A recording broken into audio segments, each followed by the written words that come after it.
alhamdulillah, kama mtu alikuwa yeye hasali yeye kafiri. Lakini ulama kafiri hakuna shaka. Kwa ulama mختلفين kama ameacha sala kwa wavivu na anajua sala juu yake ipo, mara anasali mara anaacha. Ulama wengine wanasema pana, huyo ameingia kufuru lakini hajatoka katika Uislamu, kaingia kufuru dogo. Madama huyu anafunga, anafanya khairi, mara nyingine sala anajuta, ndio ulama wanasema sio kafiri moja kwa moja, huyo anamsalia. Na wengine ulama wanasema pana, tuangalie huyu kaacha sala kwa wavivu au nini, maana yeye kwa asali ni kafiri.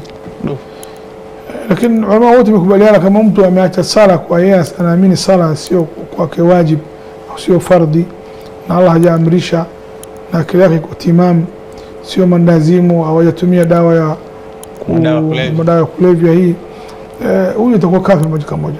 Maana anapinga sio hata sala, hata mtu kama atafunga haipo, Qur'ani sio ya Mungu, akufuru moja kwa moja.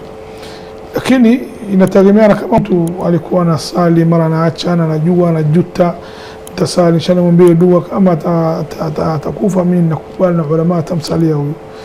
Hajaacha sala kwa inadi maksudi, lakini ilikuwa yeye ni uvivu na naamini sala juu yake ni mkafanya maasi. Kwa ulama zetu wanasema hatuangalii ni wote kafiri. Wallahu a'lam.